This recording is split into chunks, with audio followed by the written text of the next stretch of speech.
Okay, now, and then you start the opening prayers. Lass so. I will share them. Yes.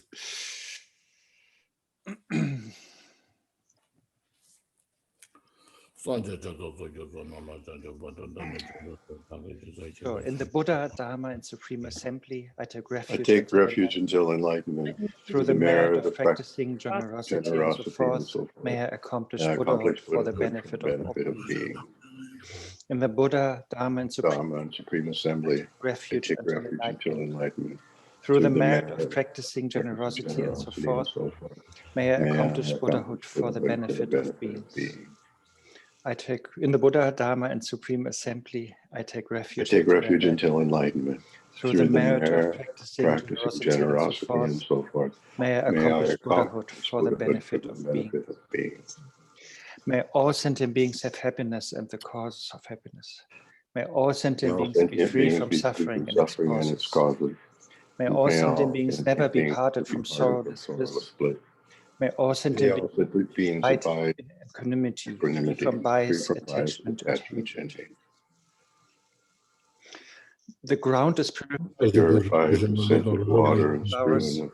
It is adorned with Sumeru, the king of mountains, the four quarters of the universe, the sun and the moon.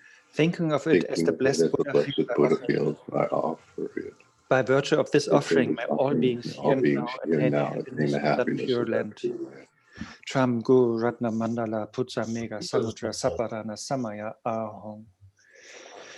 In accordance with the individual motivations and mental capacities of sentient beings, I request you to please turn the wheel of Dharma, the great, small, or common vehicle.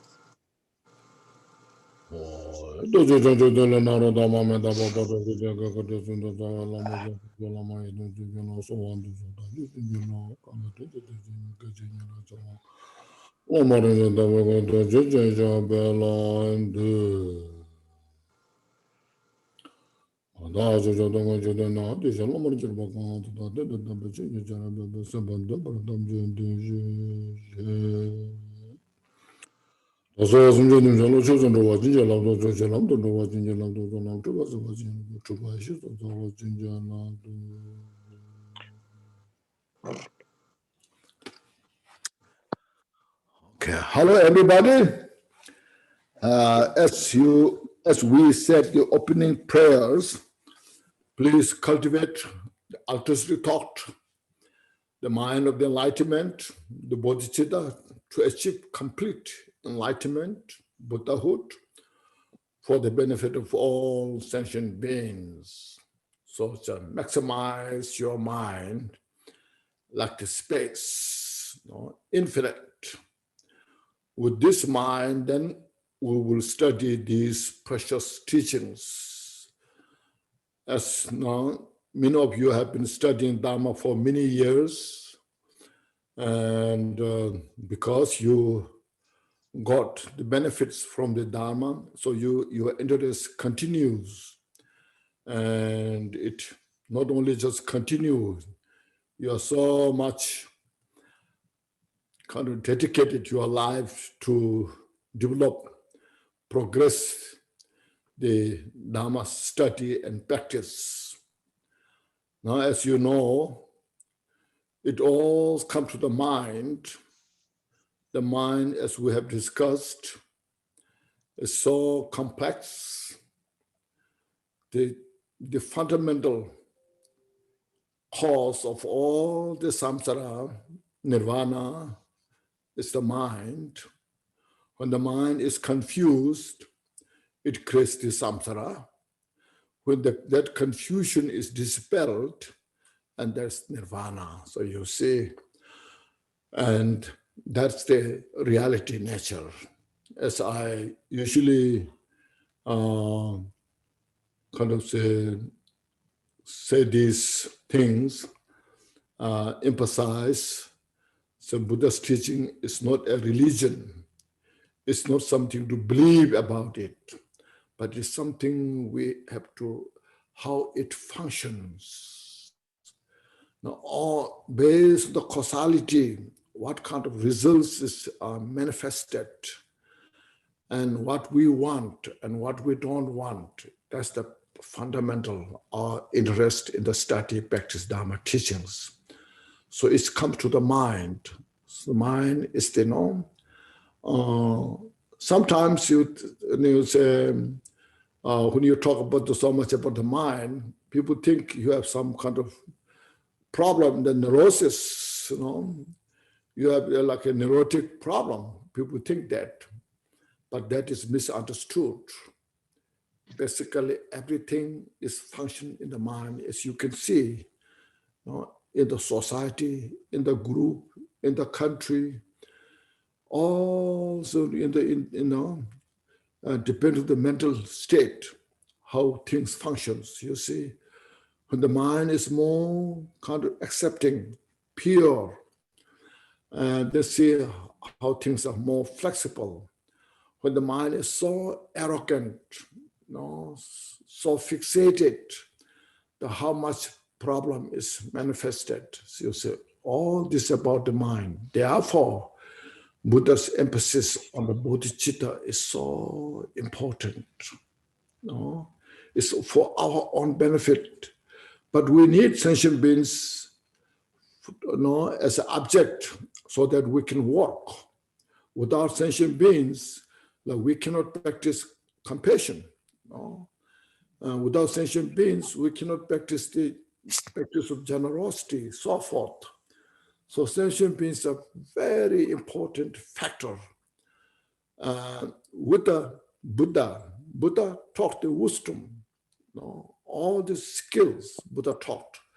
Now, to practice them, we need sentient beings. So therefore, for the benefit of all sentient beings means sentient beings are infinite.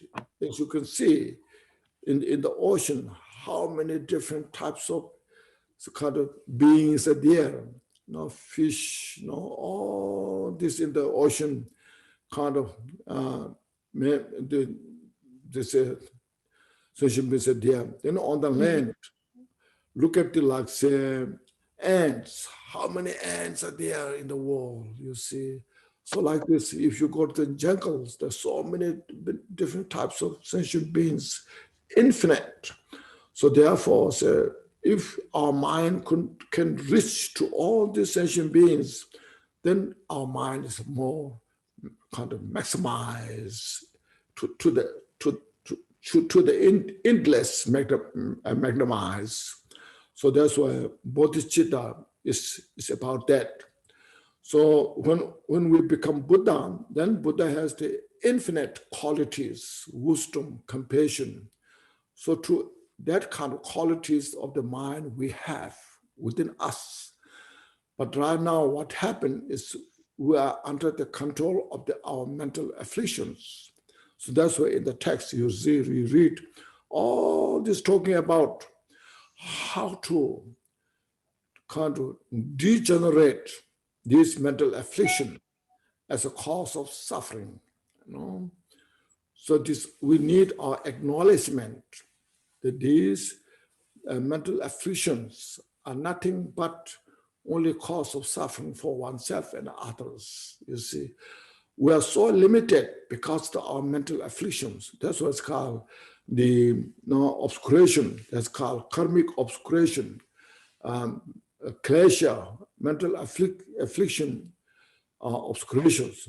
They obscure our mind. And then we are so limited, see, many ways. So to free from the limitation, to achieve the absolute peace and happiness is all within in the mind. So these are just reminding, you know all these things so much. You have met many great teachers, enlightened masters, and you read many wonderful books. But we need just reminding repeatedly again and again.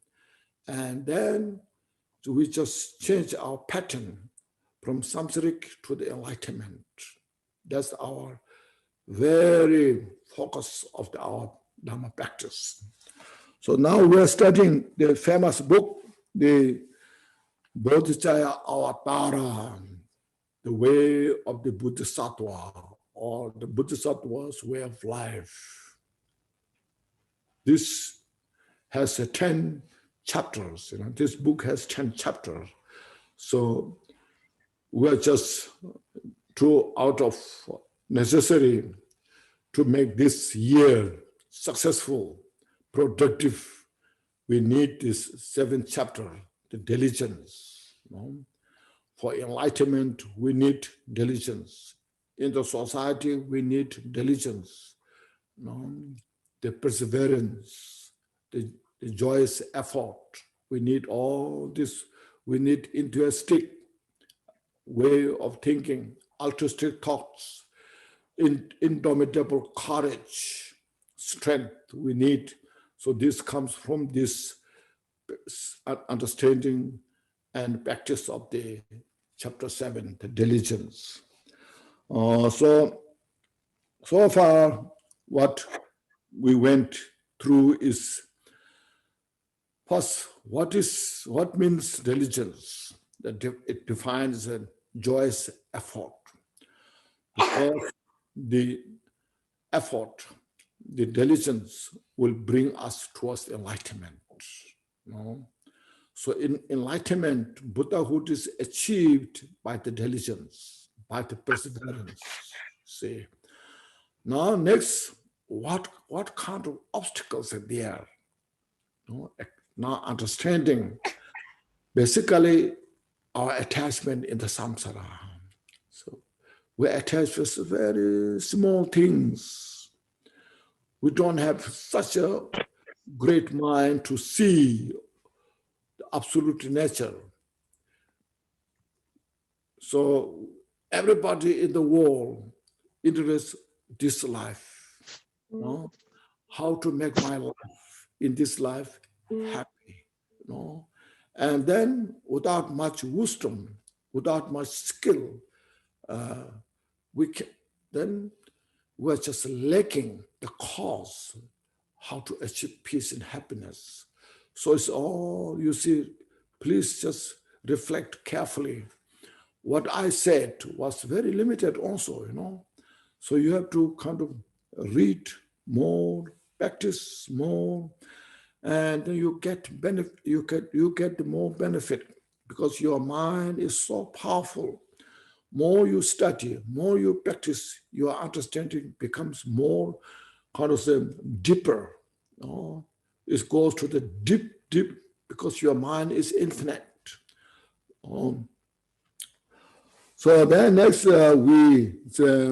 what kind of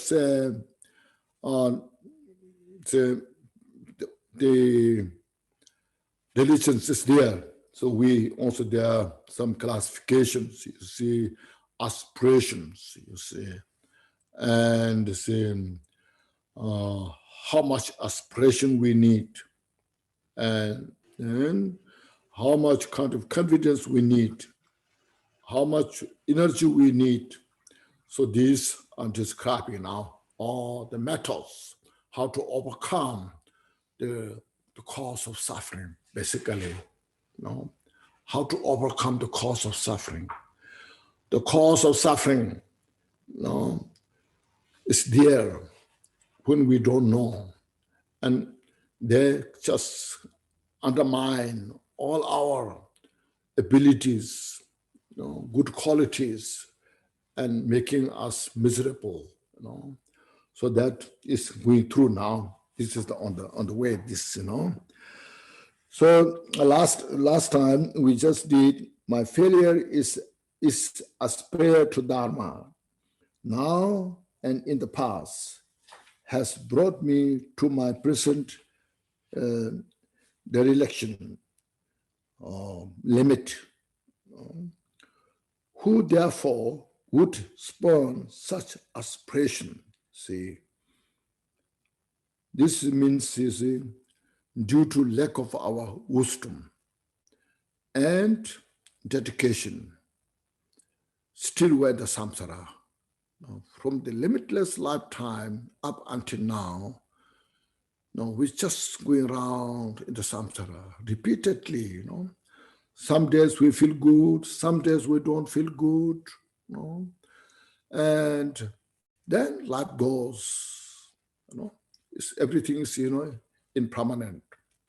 So it's saying, now and in the past, you see, from the past, due to our productive practice in the Dharma.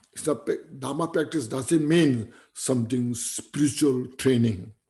As I mentioned, Dharma practice means making our mind more workable, making see the mind better, develop the mind better, because that's the cause of the peace and happiness, you see.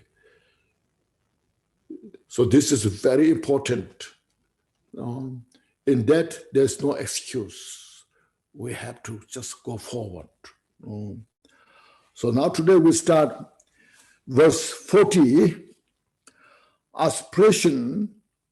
So the sage asserted is the root of every kind of virtue. See, so aspiration as aspiration, as I mentioned, it's not just aspire or something. It has a deeper meaning, conviction, devotion, and dedication. This goes. Of course, first we start. I aspire. This is beautiful, and I like this. Oh, that's so wonderful. But we just look at it and not so much go into that. But here, aspirations are going deeper, more dedication. You got the full conviction to say there's no alternative. So I must follow that. So sage means Buddha. So Buddha said, all the virtuous practices are based on your aspiration, your conviction, your dedication. You start with that and follow with that and develop and perfect from that. So it's the root of all our virtuous practice.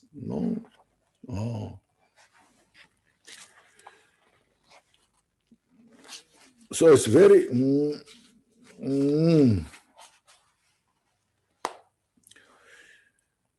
so about 2 verses. Now here you see it goes. What's this here?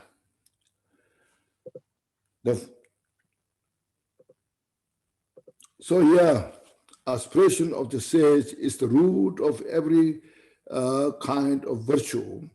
Aspiration's root in turn is constant meditation on the fruition of action. So this is such a precious, very important. So this, don't forget this. Here, see, fruition of action. This is now describing the causality, the cause.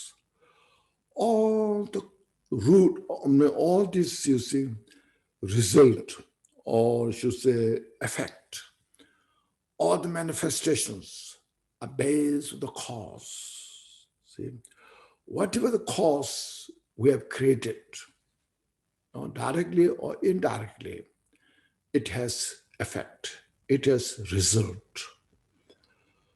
So we have to look at this, in the broader kind of understanding. In the samsara, there are two kind of basic, status or the state, the lower state, the higher state. The lower realm of samsara, hell realm, hungry ghost, animal, and higher realms is a human being and God realm, you see. So look at this, first look at all the animals, realms there. There's some are so beautiful, so precious. There are some are so peaceful, but they don't have as we human beings. We have such a gift of the mental capacity. Sometimes we say there are some animals are smarter than human beings. Still, they are under the mercy of human being, you see. So, to achieve the human state, human realm, and God realms, it's because of our action that we have created. And then within the human being, you see there are so many different types, you see. Some are more kind of, we should say, fortunate than others, you see. So some are smarter than others. This also because the individual's cause that we have created.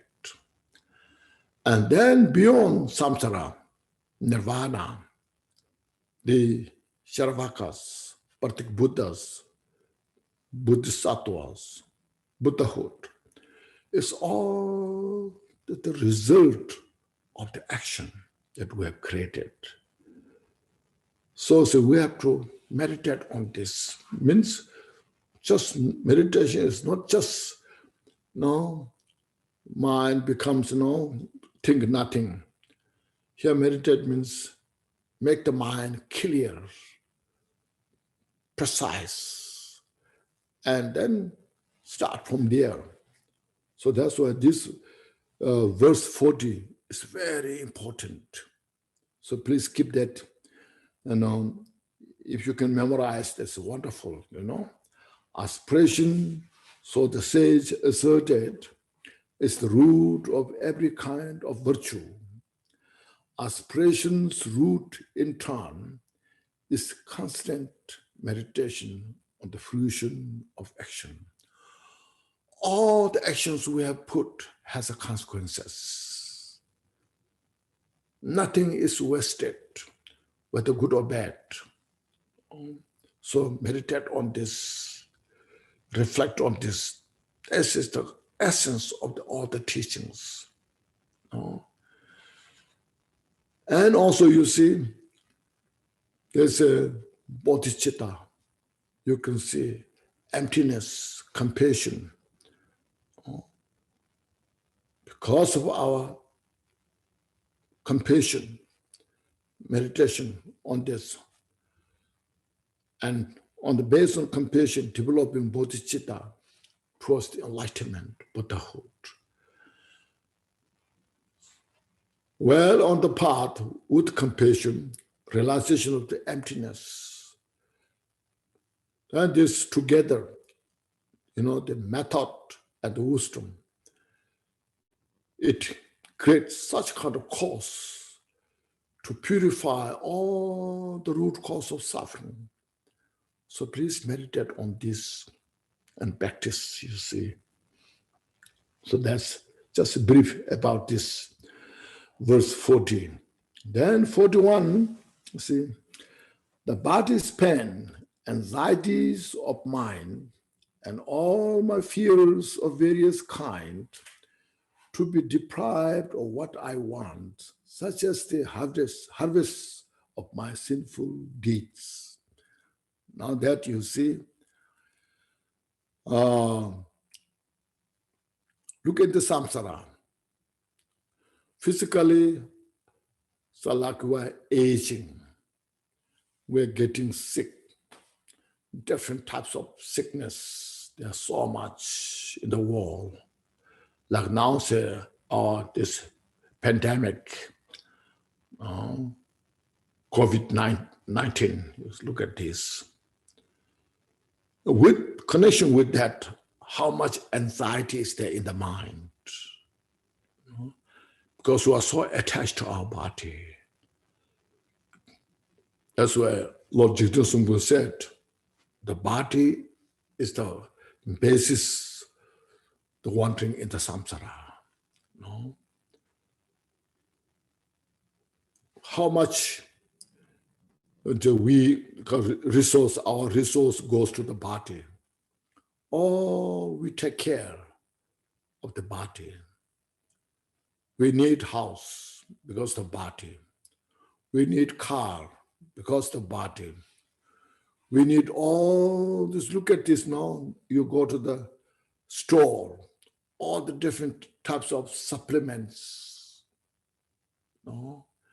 We're so much concerned about the aging. So that we try all best anti-aging, but not so successful.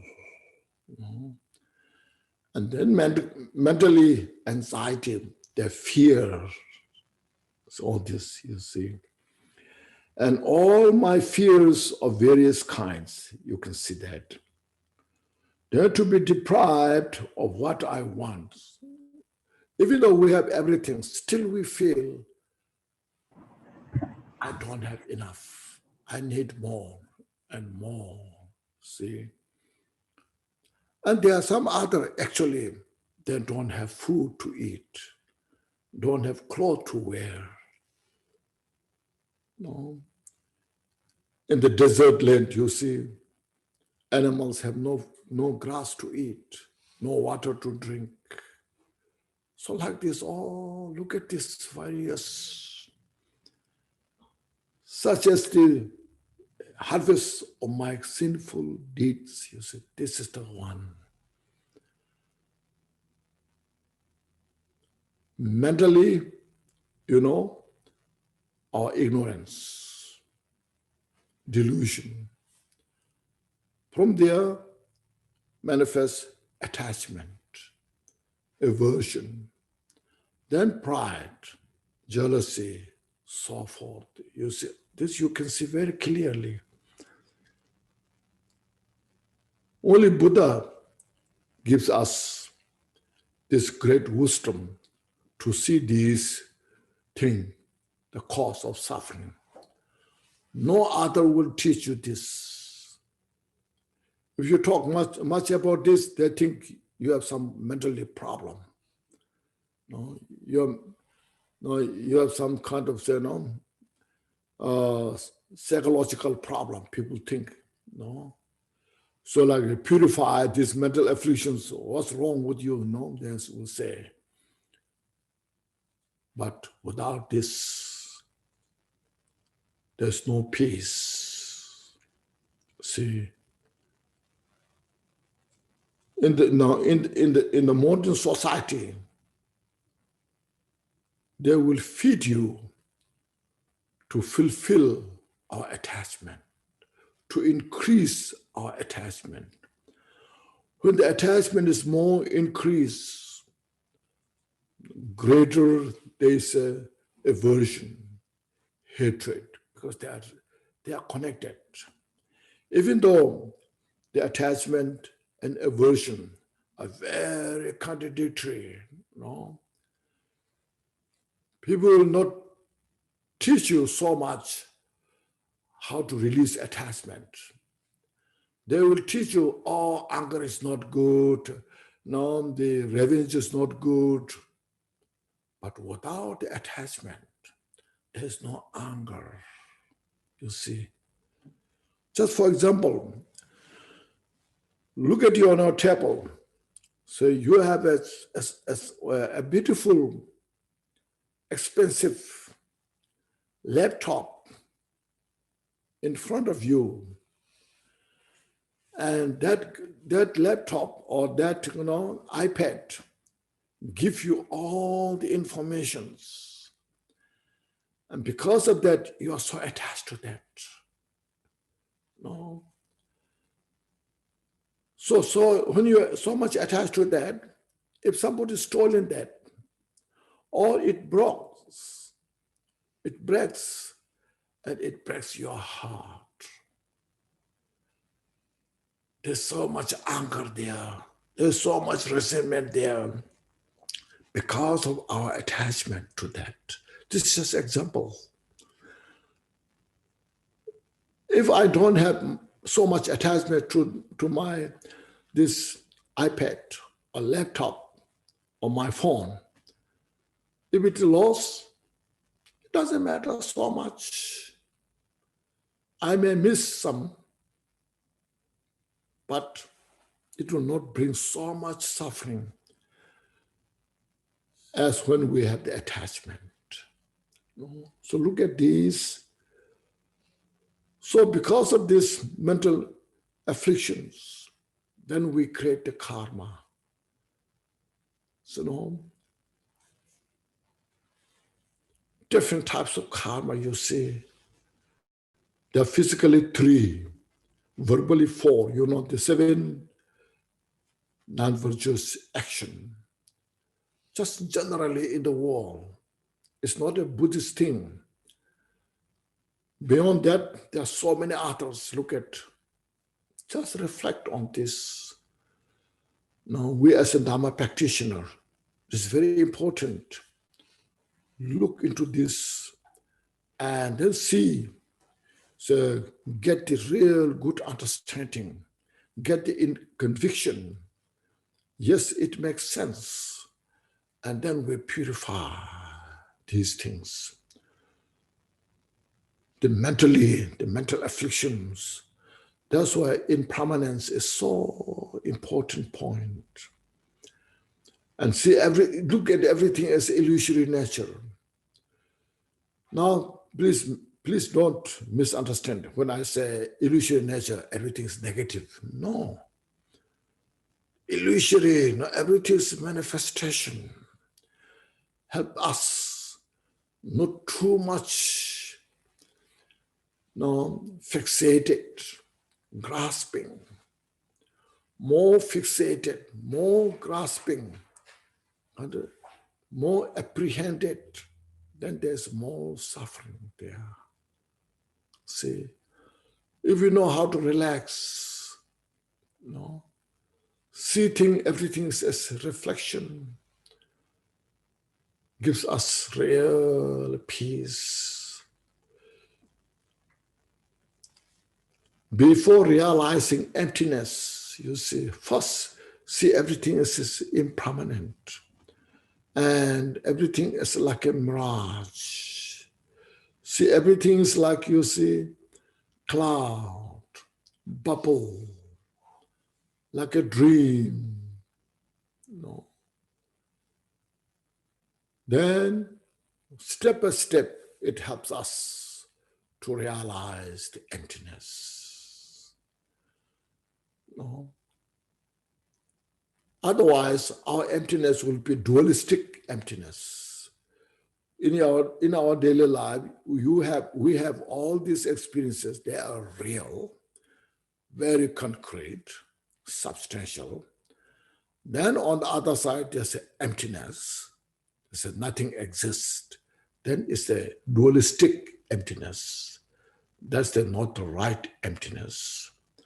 We have to realize the emptiness is inseparable of what appears to be, what you see in our daily life, you see.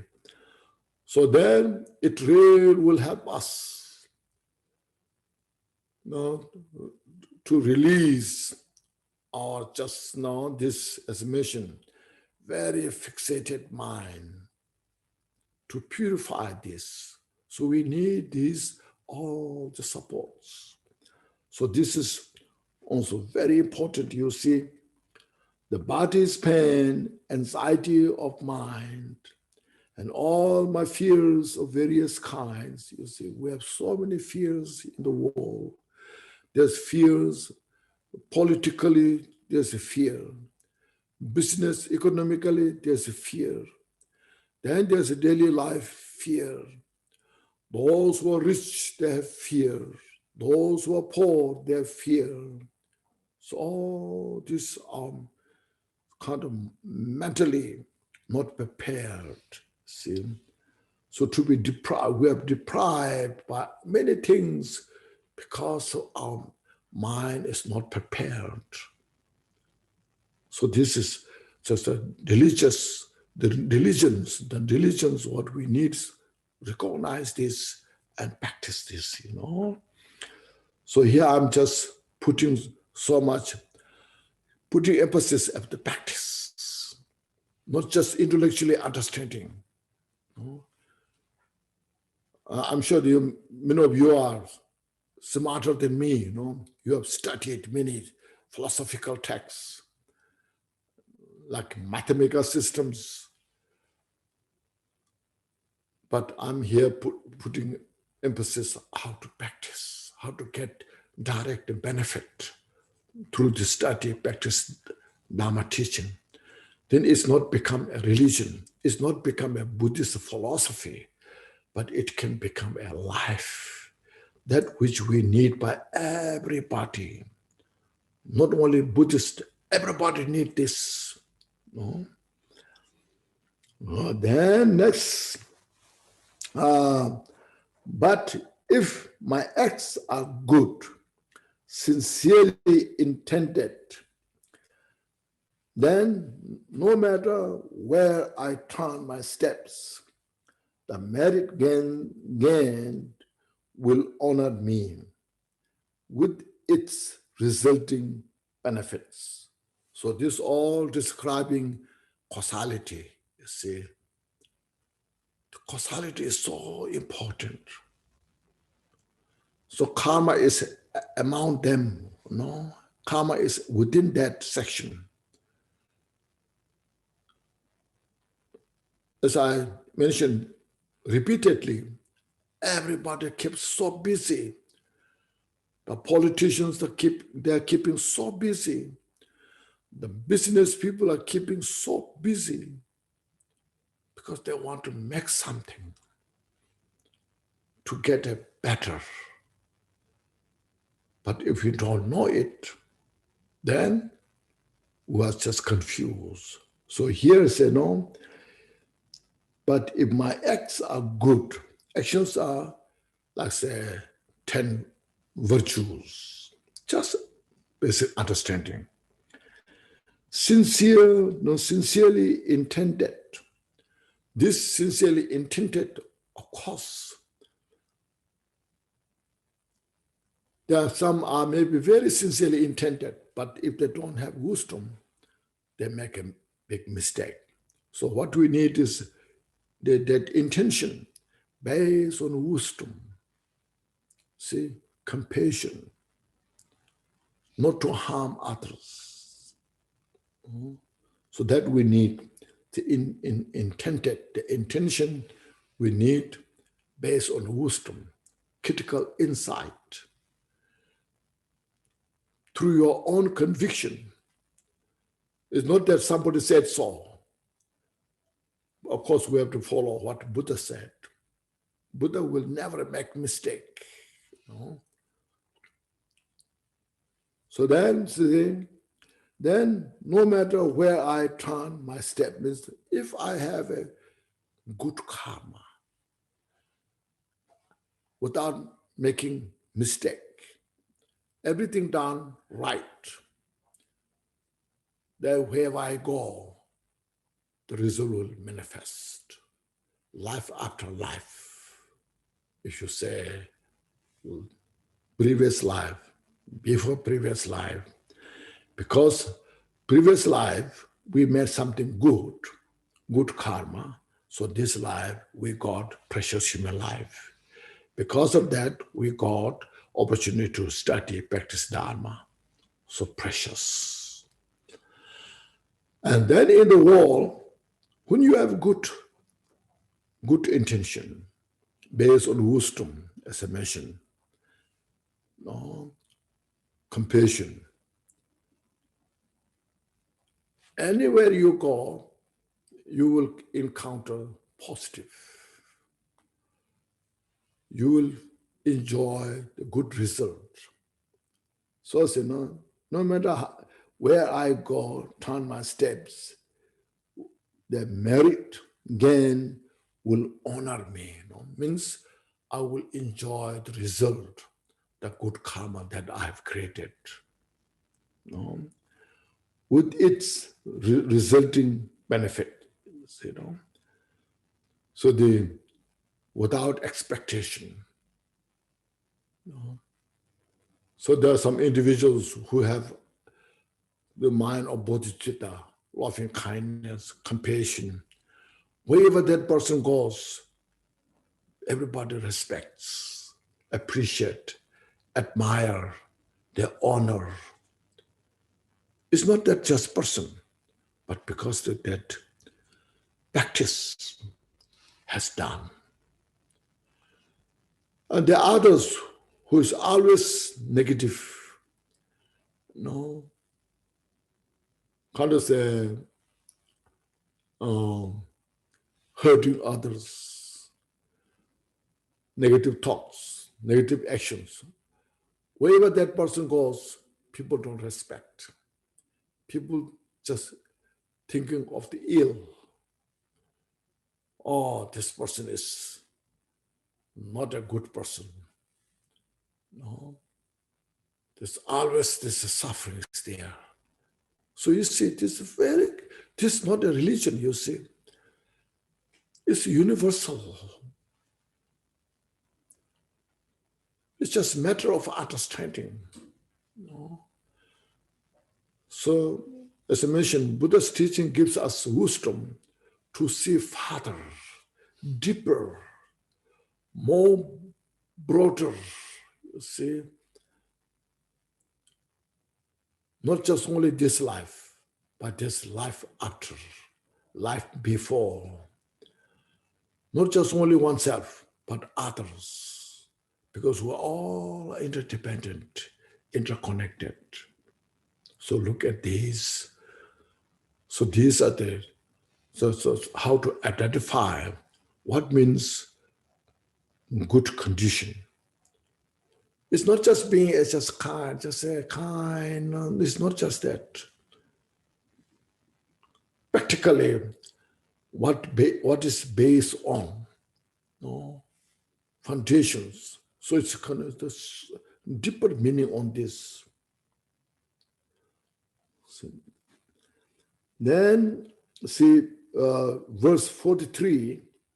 But if through seeking happiness my deeds are wrong, no matter where I turn my steps, the knives of misery will cut me down, the wage and the retribution of a sinful life, you see. Now, this is here's talking about the negative. If I, follow the wrong path, presuming right, or my friend influenced this. Friends is also very important. If you have a good friend, the friend will influence you really good. If I have a bad friend, the bad friend will influence me. Then, because of your friendship of that person, and the friend will give you all this, misinformation, and you believe that, and you agree with that, you follow with that. Also, then you yourself say, oh, I understand that's right. And your mind is also diluted. Mental afflictions. And then you involve in the 10 non-virtues. All this, day after day, life after life. So then you see, you're saying, through the seeking happiness, would my deeds are wrong. Of course, we all want happiness. Nobody wants suffering, as you know.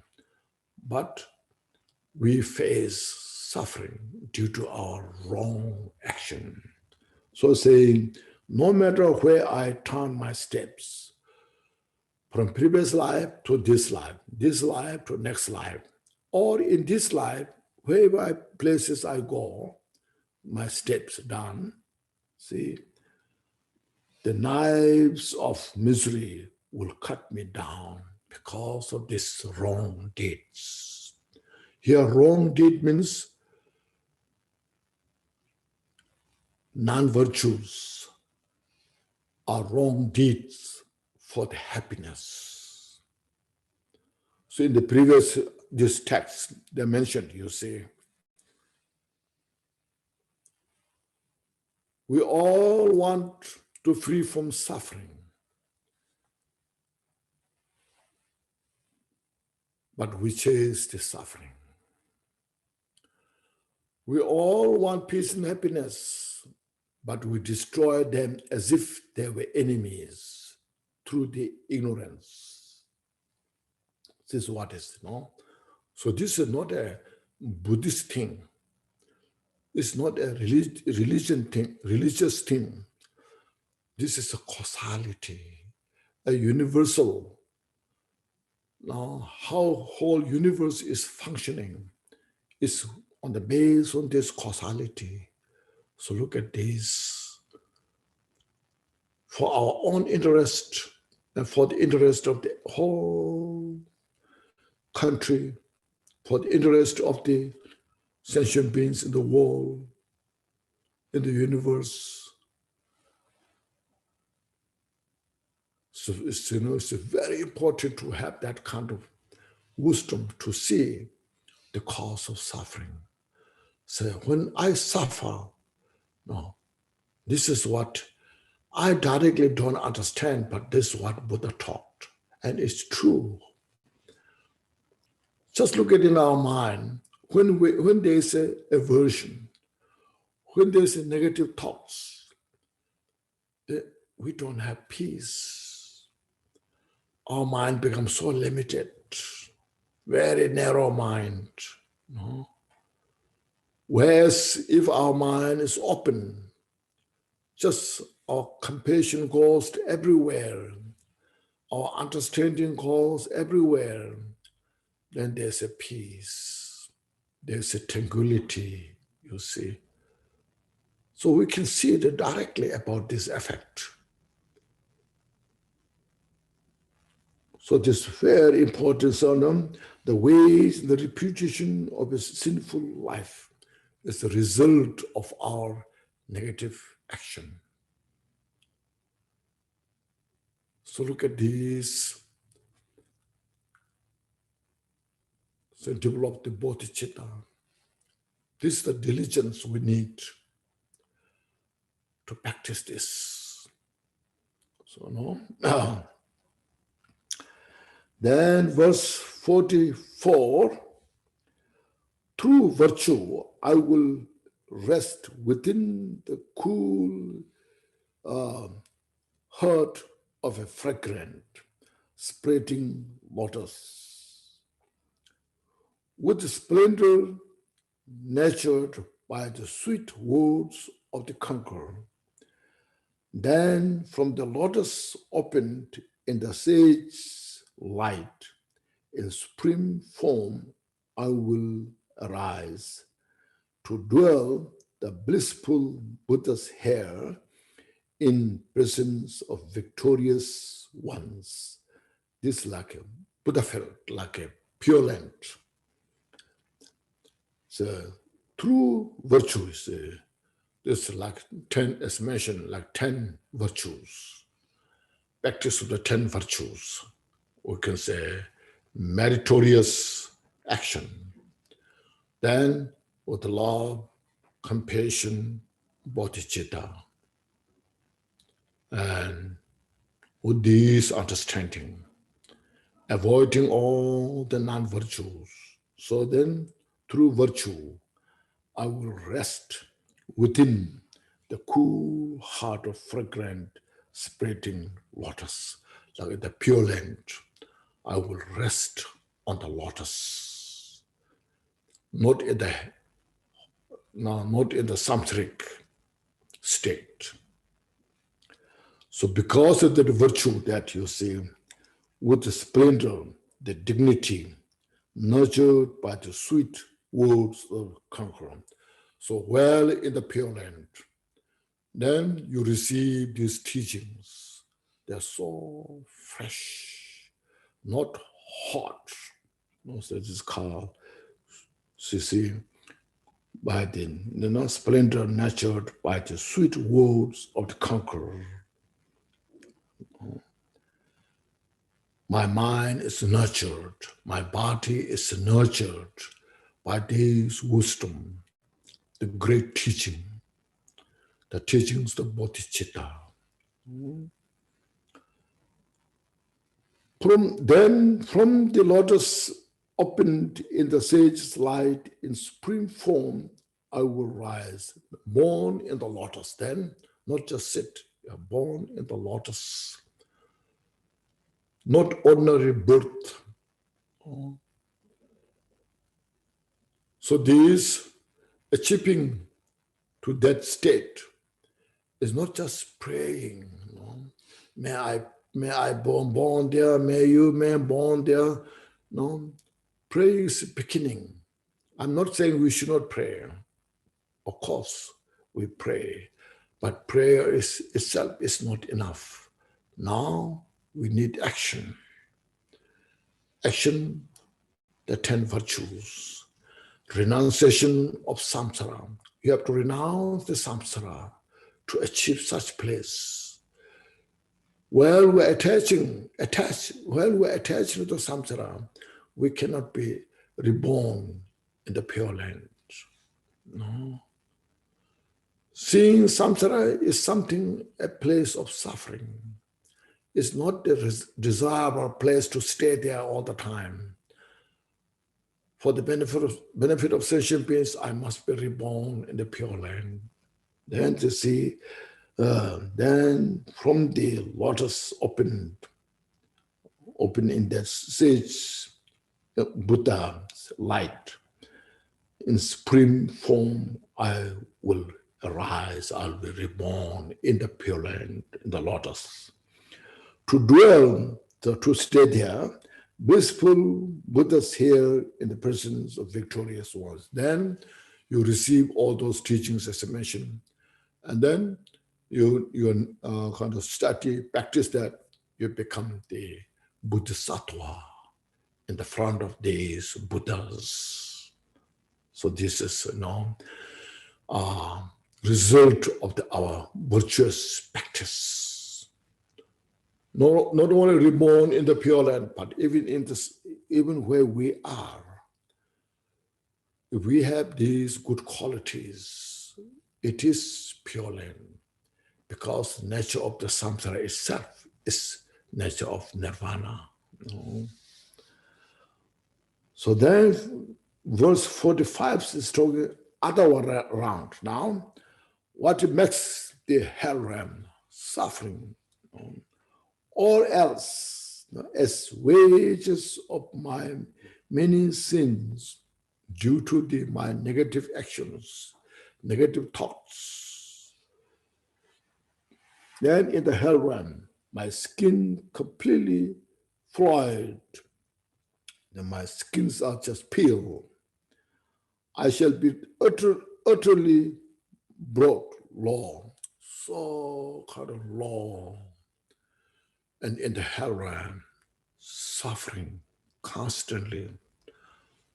No kind of opening the eye, relax. By creature of the Lord of Death, the yamas, who on my body pour a liquid bronze, or melted in the dreadful bliss. So these in the yamas, in the hell realm, they pour the burning liquid of these metals, and my skins are burned. I'm tortured like that. The suffering is immense, but still I don't die because of my karma. So I say no. And pierced by burning sword and knives. My flesh, dismembered in 100 parts, will fall upon the white hot iron ground. Even in some human realms have this, you see. Animals, they're suffering so much. Look at there some, fish, chicken are fried alive. So you see their body is born on the burning ground, hot pan. Look, so we don't have to look hell realms somewhere else. You can see directly, especially nowadays. It's so sophisticated, technologies there, they're taught these things. And the suffering is so much there. It is due to our negative karma, due to our negative thoughts. So that's where we all are inspired to practice bodhicitta. So this will give us such a great awareness. The precious human life is about. Because precious human life have all this possibility to understand these things and has the possibility to practice these teachings. So these are so important. If we have negative thoughts, negative actions, emptiness cannot do anything because their nature is emptiness as well. So all the play of the karma manifests within in the dimension of the emptiness. So please see this, taking care of the causality of the karma is our best choice, interest, our study and practice Dharma. We just accumulate all the good karma and avoid all the non-virtues as much as possible. This is more important than practice of emptiness. Because to change the habit, our samsaric habit, to change the samsaric habit is not easy. Because we are so habituated from many lifetimes. So to change that is painful sometimes. So that's our Dharma practice is about. Get used to the mind into the bodhicitta, which is the nature of the wisdom and compassion. So now to verse 46, here says, therefore I will aspire and tend to virtue and stiff myself in it with great devotion and with the method of start in the Vajra Dwaja, I will train in confidence, assurance. This card, the force of the steadfast, the aspiration force, and then the steadfast force. So this is second, steadfast force. We need that kind of steadfast, very stable, just without any doubt, with full conviction, with full of joy. Say, now I had just above those two verses mentioned, the 45 and 44, the benefit of the virtuous practice, meritorious practice, and the disadvantage of the non-meritorious practice, you see. So I see this precisely. Now I develop such a steadfast steadfast, force, conviction. So say, therefore, I will aspire, as mentioned, aspire, and then conviction, and then tend to virtue. I must follow virtuous practice. See, without attachment. This is just awareness. You're aware this is right, this is wrong, and follow the right direction. I think these are the actions so important in the world. Otherwise, there are so many people, so many great teachers, they're saying prayers all the time, but there's not so much practices going on. Not so much actions is going on. So first we start for ourselves. Like for myself,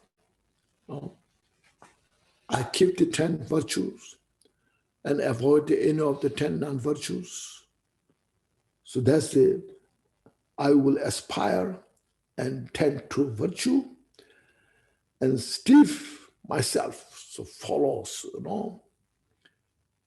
in it with great devotion. Now, with such a great devotion, devotion means dedicated, with strong mind. See, the example is given with the method stated in the Vajra Dwaja.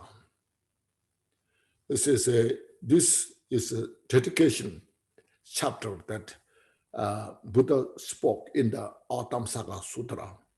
It's a huge sutra text. There are so many other volumes. Within that, he said, what he said is, the sun rises without any regard of the clouds, dusts, or there are some people who are blind, who cannot see the sun. No. Sometimes there's such a thick cloud, but sun will rise without regarding all these things. And it shines the light wherever there's possible, wherever there's places. Or some, in the northern face, sun will not rise there, but sun has no regard any of these obstacles. So likewise, the Bodhisattvas manifest. They are reborn without any regard of these obstacles. There are some maybe very evil beings, but Bodhisattvas never hesitate. They are reborn, benefit anyone, there's an opportunity. That's what is called the Vajra Dwaja in that. So I will train in confident assurance, you see. So I will, without regard anything, I will practice the bodhicitta. Now here, we have to always focus on the bodhicitta. No? This is called, it's called the confidence in the steadfast confidence. You develop this. I must practice the bodhicitta. As long as I live in this world, so my practice of bodhicitta is the first choice. I must practice while I'm driving, while I'm eating, while I'm meditating, anytime, all the time, meditate. Then with, as a mission, compassion and wisdom. Like say, we are so much concerned about the self, I, self. And yes, we are suffering so much from that. As everybody, you all know, we're not kind of say, don't take care of yourself. Or we don't say there's no notion of self. There's a notion of self. There's a label. Because without the label, we cannot communicate. Even Buddha, who totally realized there's no self.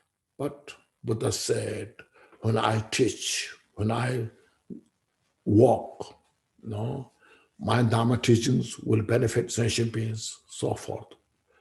So that is there. But as we're grasping that something self exists, we're so much going to say, tenacious about this or self-grasping. That kind of not exists. So in the Bodhicharyavatra mentioned in this text, there's no such self exist to be feared about. So if there's a self, then there's reason to be feared about. But there's no self exists. So there's nothing to fear about it. In the Heart Sutra also mentioned, when you realized the emptiness of all phenomena, Bodhisattva has no fear. So here too, this is we remind ourselves. There's no kind of some kind of the self exists inherently. We should realize that self is just a notion. It's I go, I eat. It's just a label. But there's no something self exists to be feared about it. That's why Bodhisattvas, they're reborn, regardless of condition, repeatedly to benefit sentient beings.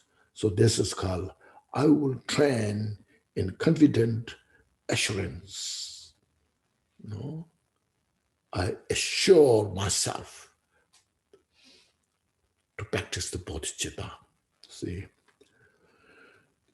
Then verse 47 said, let me first consider my reserves to start or not to start accordingly.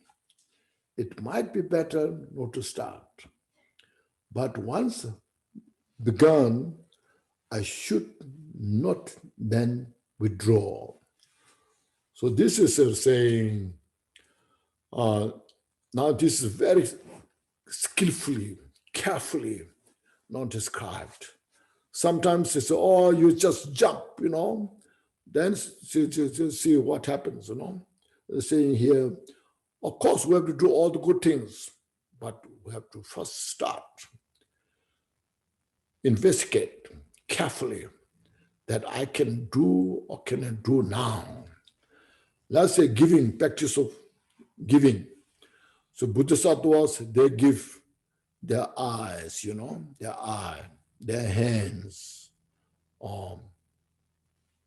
So can I do this? So I said, no, I cannot do this now. So I don't start giving my eye or giving my arms. No.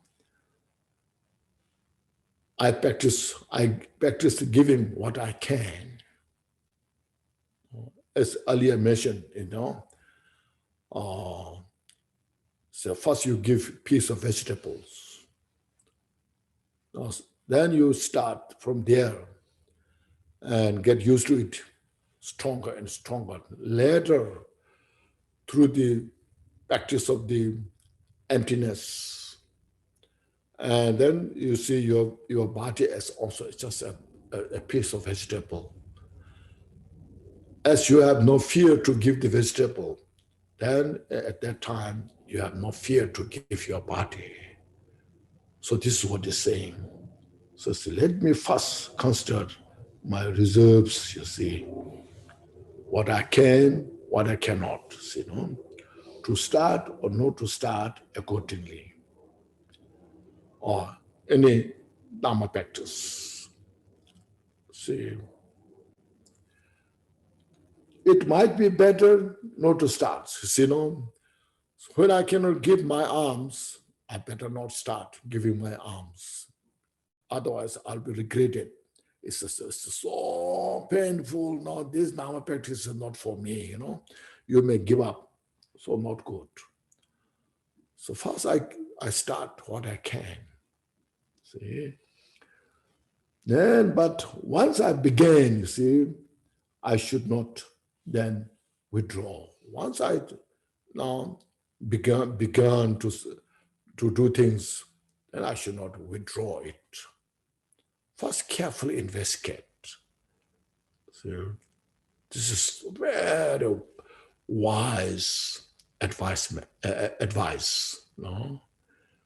Giving us such a wonderful advice. Like say, you know, when you cannot go to 3-year retreat, first you're so inspired, oh, I want to go to 3-year retreat, all this and that. And then because of your inspiration, your excitement, you go to retreat and you stay there for 1 week. Then after that, say, oh, I cannot stay there for 3 years, you know. This is not for me. You give up, no. So that's not good. So first you carefully investigate if you can go to 3-year retreat or not. Just not like just example. This I'm giving just example, you know. First you start like say 1 day meditation, a week-long meditation retreat. And then after that you see step by step you go. And then when you can, so then you just stick with that. So then it's, you know, but once begun, I should not then withdraw it. And you go forward, perfect it.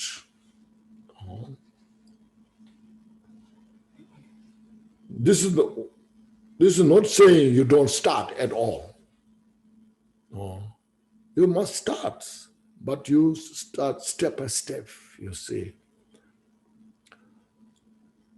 There's so many people that happens, you know. First they take refuge, then after that they disappear to nowhere, you know. So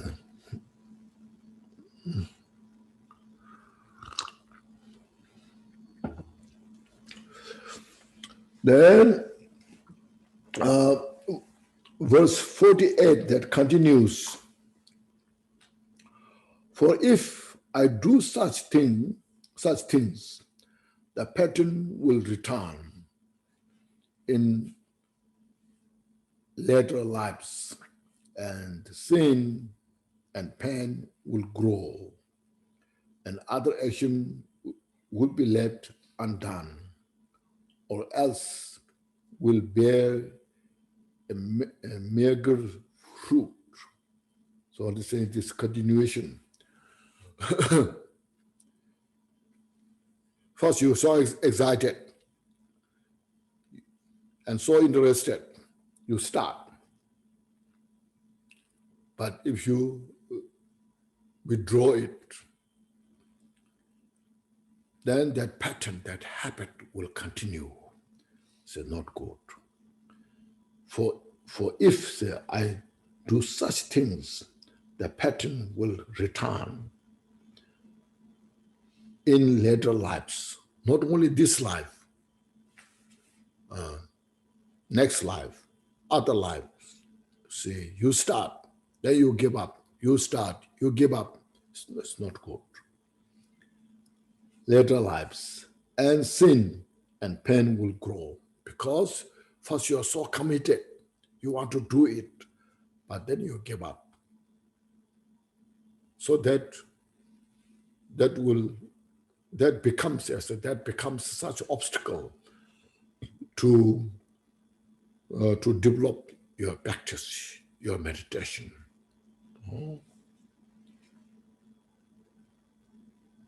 So through that,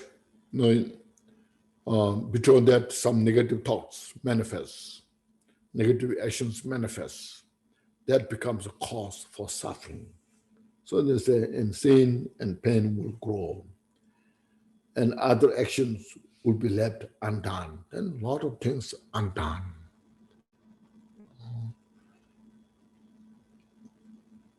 You should first say, I want to practice Dharma. See, then after some time you give up, and negative karma produced from there. Or else will bear a meager fruit. So the result will be very poor. Not a powerful result will be there. So, Bodhisattvas here saying, Bodhisattvas should have such a powerful mind, but do according to your ability, step by step, but without changing. Steadfast, stable mind, full dedication.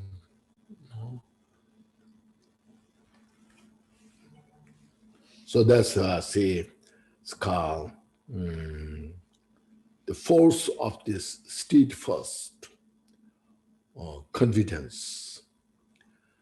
Now, next 49 is the confidence of the action. Here's action 49, yeah. Action, affliction, and abilities. There are three of them. Three things to which my pride should be directed.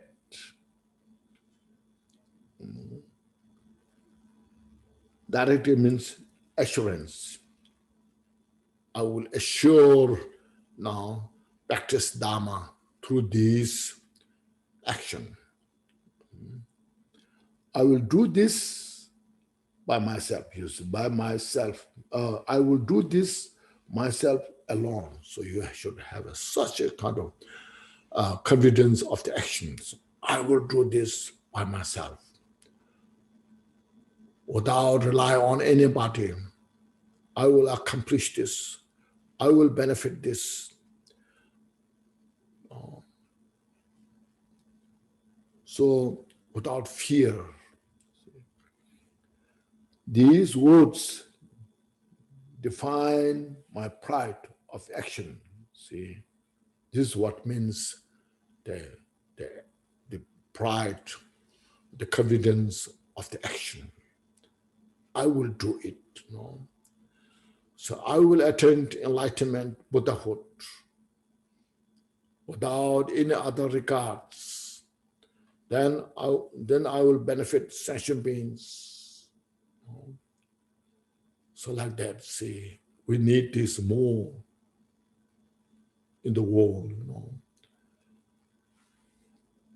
So bodhicitta is the principal tool, as I mentioned, is the consummate path, the cornerstone of our practice.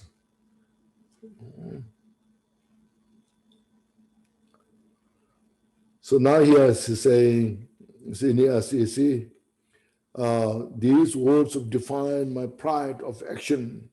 So this define my pride of action. My actions are put on the base of compassion and wisdom of emptiness. So emptiness, you see,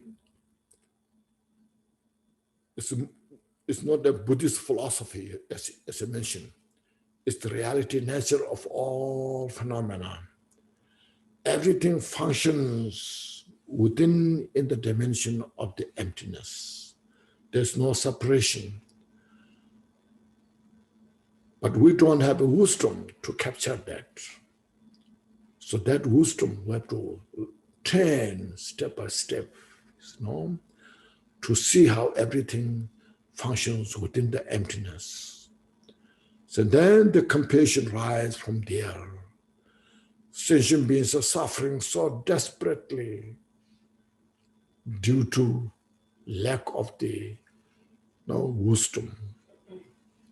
All sentient beings are suffering because of all the obscurations, mental delusions.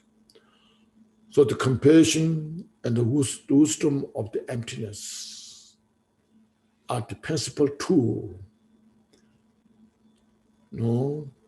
Bodhisattvas to work, to benefit sentient beings, a special tool to help other sentient beings. See? So we need such kind of those factors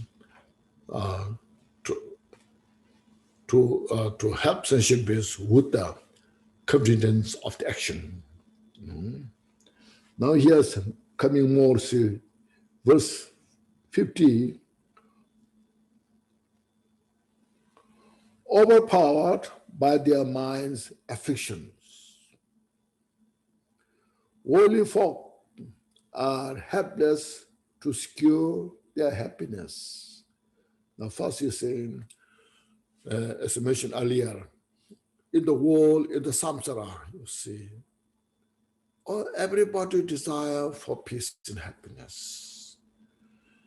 Nobody wants the suffering, but all their minds overpowered by the afflictions, klesha, you see, overpowered by their mind's affliction.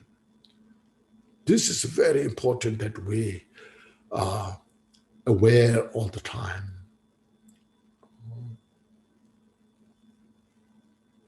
In the fourth stanza of the ayat that I mentioned, Buddha sees all the mental afflictions as the enemy, but not the sentient beings who has those. Because sentient beings are victim of the mental affliction. So look at this, overpowered by their mind's afflictions. Holy folk, holy sentient beings are helpless to secure their happiness. So they are helpless to secure their happiness. They are suffering so much and they don't have wisdom to see that. And we Dharma practitioners, and who has this kind of wisdom, can see precisely, and it gives us such a great chance to see the real cause of suffering in the world, the conflict. There's so much conflicts in the world. As other dimension, when you have so strong ego, which is the ignorance. No, the ego is like a mountain of the ego, difficult to demolish.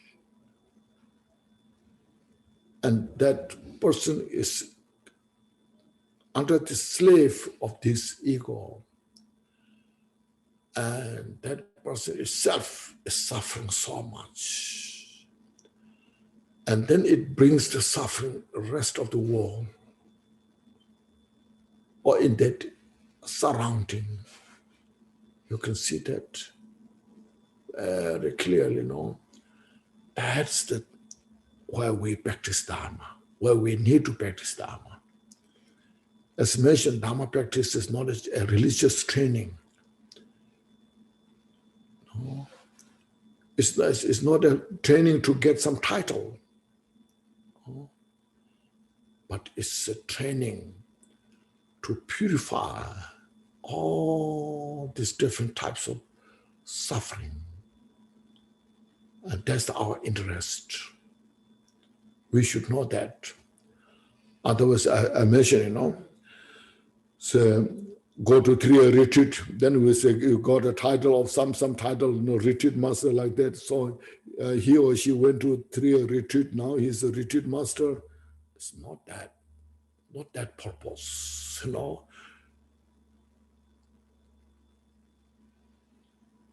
Our purpose is train the bodhicitta within us. Whether you go to the 3-year retreat or not, or many years in the retreat, not to get the titles, but to get the the no, the direct, what should say, direct benefit to train the mind. So these are, as I mentioned, such a good example of Milarepa, you see.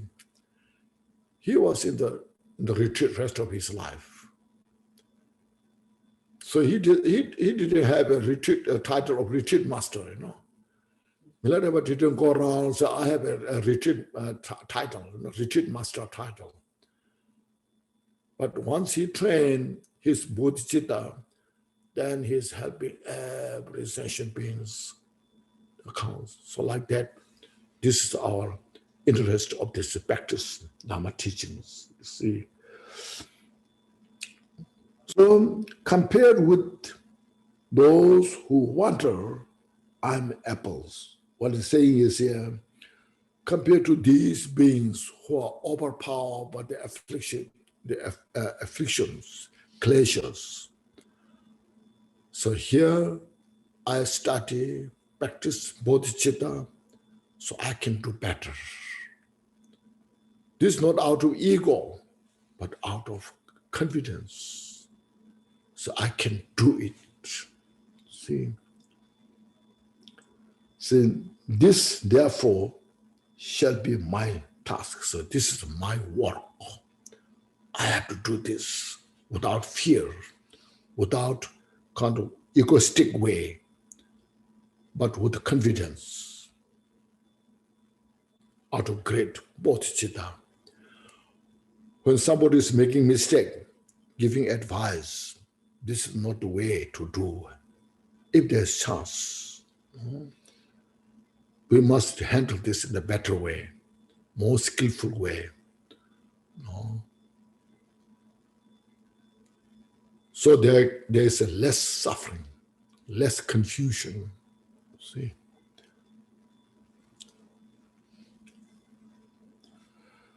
So how we are doing? I'm happy, for example. Okay, that's good. But are you asking if we want 10 minutes break? You want to have anybody you want to have a 10 minutes break? I think it would be nice for tea or something. Yeah, have a cup of tea. Oh, Baza, Sato Samaya, Mano Balaya, Baza Sato Denova, Dida Dedo Membawa, Sutu Kayo Membawa, Subu Kayo, Anorato Membawa, Sarwasiti Meprayata, Sorwakarma, Suzame, Seda, Shriya, Kuru, Hung, Ha, Ho, Bagawan, Sorwata Gata Bazarmame Monzambar Zimbawa, Ma, Samaya, Sato,